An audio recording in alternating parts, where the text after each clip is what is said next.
Welcome back, everyone. Today we continue our look into the question, what if the Starks were dragon riders? Their dragons were born of ice, conjured by the children of the forest to undo the terrible mistake of creating the White Walkers. If you haven't watched part 1 yet, I highly recommend pausing here and checking it out first. That's where we uncovered how the children revealed their secret to King Brandar Stark, how the first ice dragon egg was awakened beneath the northern lights, and how the Starks became bonded to Frostmaw, Winter's Fang, Snowblind, and a dozen more dragons of the cold. Now, in part 2, we turn our eyes to the south. For while the Starks rose in the north, the last surviving dragon lords of Valyria were plotting their own conquest. Aegon Targaryen had already set foot in Westeros, his 3 dragons blazing a path of fire and blood. But destiny had not prepared him for what waited beyond the neck, a rival power to match his own. This is part 2, The Conqueror's Dilemma.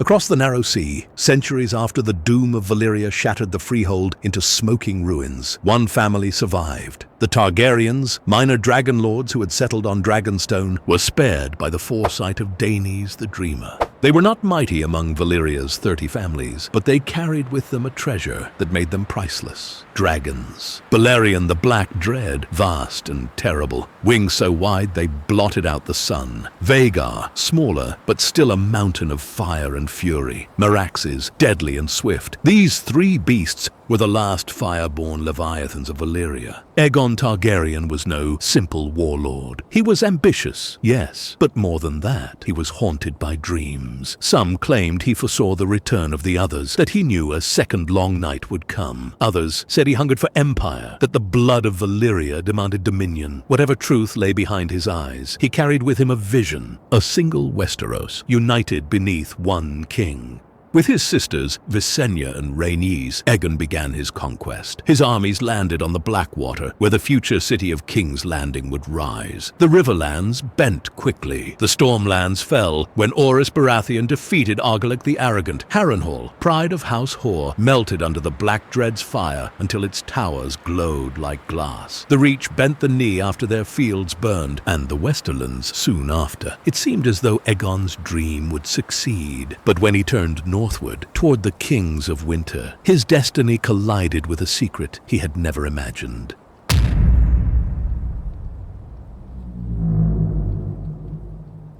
The first reports reached him as rumors. Traders returning from the Neck claimed to have seen shadows in the clouds, but these were no ordinary shadows. They moved against the wind, and when they passed, the air grew so cold, men's beards froze solid and their breaths ached with ice. Maesters scoffed. Dragons were fire-made flesh, born of stone and flame. Ice dragons belonged in sailors' tales, like krakens or mermaids. No man of learning would waste ink on such fantasies. But then came the raven from Harrenhal. Harrenhal, desperate to rebuild after Aegon's fire, wrote that he had seen with his own eyes a pale beast soaring above the trident. Its wings were vast, its eyes glowed like moonlight on snow, and its breath froze the very waters of the river midstream. An entire company of his men had been locked in frost, their armor cracking around their bodies. He begged Aegon for an alliance. That was when the Conqueror began to take the whispers seriously.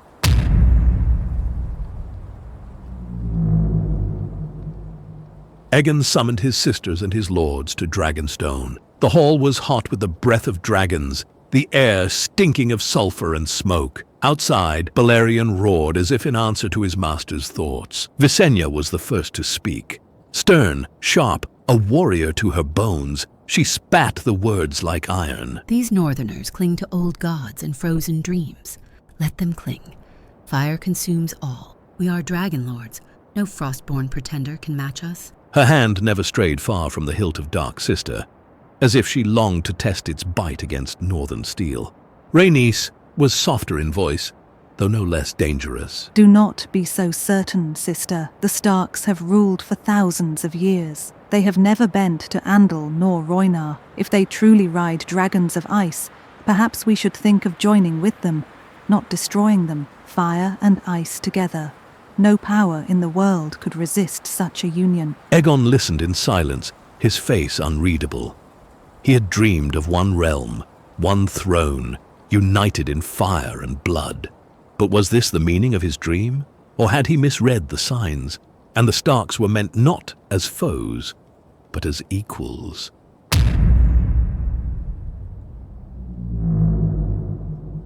In Winterfell, King Brandar Stark was already preparing. He had seen the fires of Aegon's war sweep through the south. He had read the ravens of Harrenhal's burning. He knew the Conqueror was not a man to stop until all bent the knee. But the North was no ordinary kingdom, and Brandar was no ordinary king. By his side stood the Frost Guard, his riders of ice dragons. Frostmaw, largest of them all, his wings casting blizzards in his wake. Winter's Fang, swift and savage, favored by the Umbers. Snowblind, pale as drifting flakes vanishing into storms. Skadi, Niflheim, and more, each a beast of terror, each bound to stark bannermen by blood and oath. Winterfell itself had changed. Its crypts ran deeper than ever, carved into the frozen earth, where dragons slept coiled in silence. The Godswood glowed faintly at night, the weirwood's red eyes seeming to follow the riders as they passed. The children of the forest walked openly in the halls of Winterfell, their whispers guiding the king's counsel. The North was ready.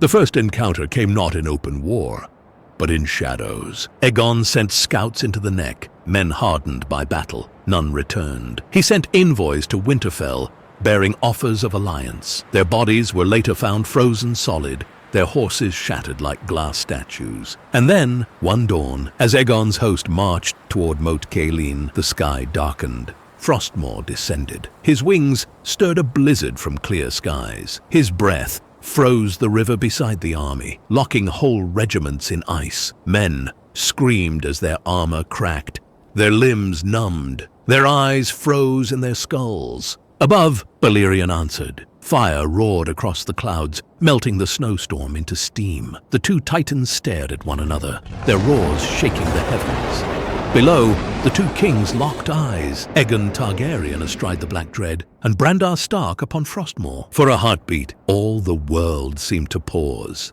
Then, slowly, both armies pulled back. Neither side was ready for what was to come.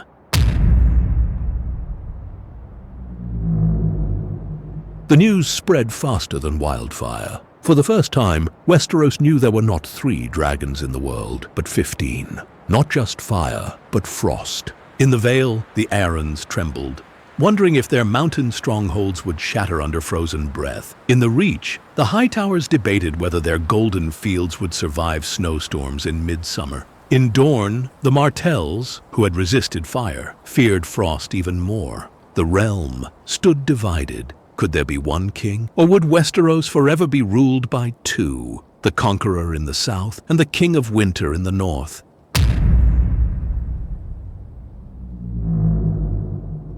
Both sides prepared. Aegon consolidated his southern rule, calling banners from the Riverlands, the Reach, and the Stormlands. He rebuilt his host, strengthened his supply lines, and gathered all who would fight for fire. In Winterfell, Brandar summoned his bannermen. The Umbers and Karstarks answered, fierce as ever. The Manderleys, though of southern blood, swore their loyalty. Free folk crossed the wall in droves, eager to fight beside the Stark king who commanded dragons. Even the children of the forest stepped from their groves, weaving spells into the banners and shields of the Frost Guard. The realm braced for war, and so the year turned to 2 years before conquest. 2 powers now stood poised to decide the fate of the world. In the south, Aegon Targaryen with his 3 dragons, his sisters at his side, and his armies swelling with every victory. In the north, Brandar Stark, with a dozen dragons of ice, his bannermen united as never before, and the whispers of the old gods guiding his steps.